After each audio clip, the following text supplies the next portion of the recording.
Camp. I'm Tristan Tucker, Account Executive at CampTek. I'm joined today by CampTek's Vice President of Sales, Bob DiSciullo. How are you doing today, Bob? Doing very well, thank you. How are you, Tristan? I'm great. I'm great. Well, thanks for taking the time to meet and chat with me a little bit about, kind of a buyer's guide to RPA. Um, you have a brief history with RPA and automation. Any chance you could give us like a 2-minute rundown on that and your path to CampTek? Sure. It's more than a brief history. It goes back about 20 years. So I've been involved in automation and, formerly scripting, goes back many, many years, to the point where there were a lot of proprietary tools out there that kind of scratch the surface on the need for automation.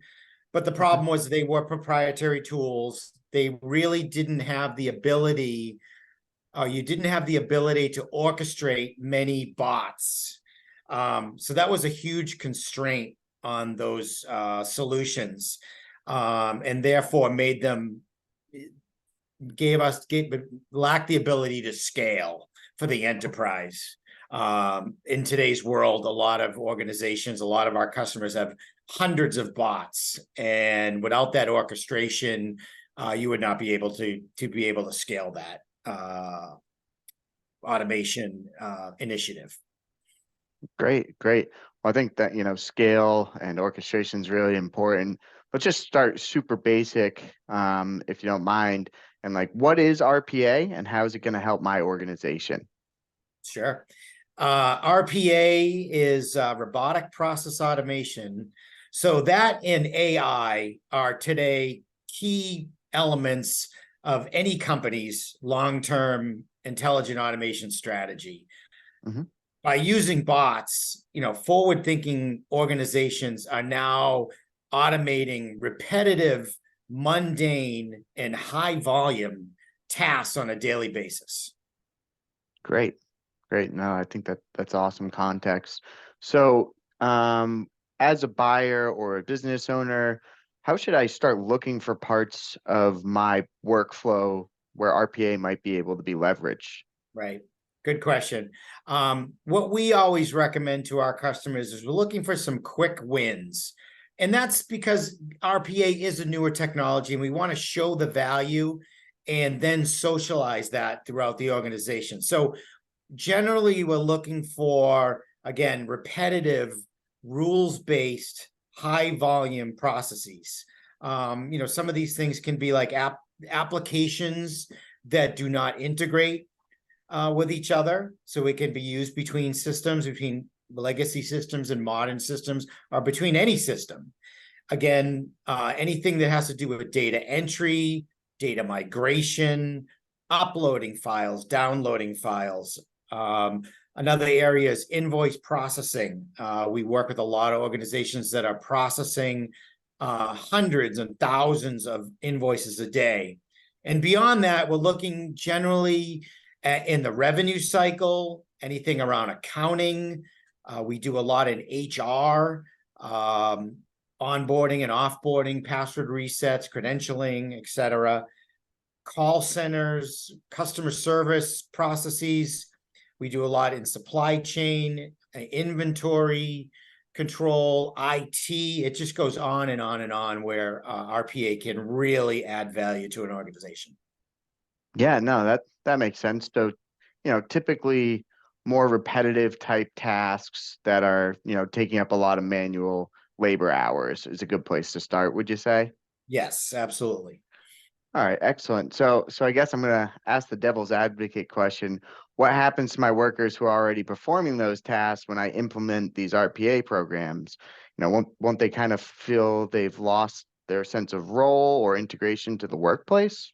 Mm-hmm. Quite the opposite. I know that's an initial response we sometimes get.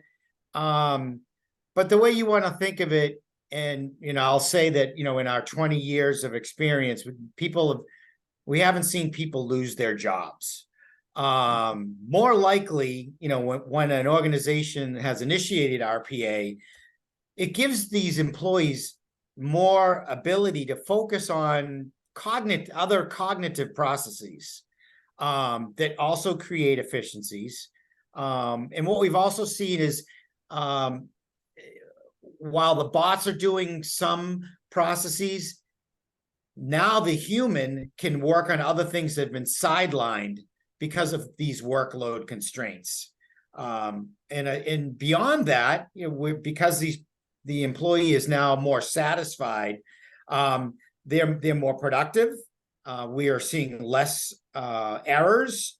And as you know, these bots can run 24/7 where a human can't. So there's additional efficiencies, in the middle of the night and on weekends. And bots do not take coffee breaks. It's a great point. So if I'm hearing you correctly, our skilled laborers will do less busy work and more high level tasks that, really require that human touch. Yeah, exactly. Excellent. All right. So, I guess the last question I have for the first segment would be, what is the RPA life cycle? What does it look like at a high level from first contact with someone like yourself on the sales team to eventual implementation? Right.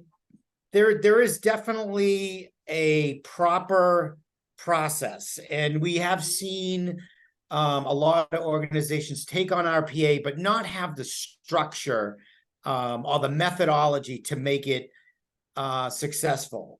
There's been a lot of studies out there that AI and RPA processes and initiatives fail 50% to the tune of 50%. Wow. So working with an organization like ours that has experience and does this as a managed service for our customers, it alleviates a lot of the pain, the initial cost, the tech debt, and allows you to have a quicker ROI. So we have grown this business because we have a methodology that works every time. It's repeatable and it's scalable. So it goes from helping the customer first identify the right processes for automation. And are these feasible? As we said, are they repetitive tasks? Are they mature tasks? And what I mean by that, they're not ever changing, because obviously we want something that stays the same, and that we can automate over and over at scale.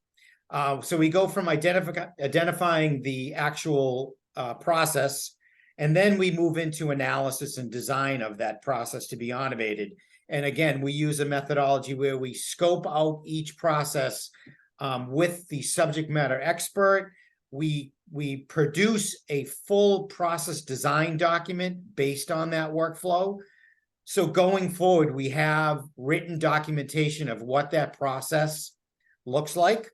It is also a living document that changes, because we all know processes do change. So we go from that then into the development and implementation phase. And then from there, further on testing, and then hypercare. And beyond that, again, with most of our customers, we are offering this as a managed service. They're saving a lot of money, but we also host it and then support those bots in production. So when a particular application makes a change or an upgrade, we're there ready to make adjustments to that bot to accommodate that change and continue in production. It's really a partnership for basically the perpetuity or life cycle of that bot and automation. It's not just a handoff, if you will. 100%. And that's where there's been a lot of failure, is that there isn't the thought beyond just the basic development of what happens when the day that goes into production. Who's going to be there to help me with the support of that bot? And that's the value that managed services and the value that CampTek brings. Well, that definitely sounds like a pretty big differentiator. I don't want to overload right now, but I think that might be where we should start our second session of Buyer's Guide to RPA. So I just want to thank you very much. This was all great information. Great to build a frame of reference.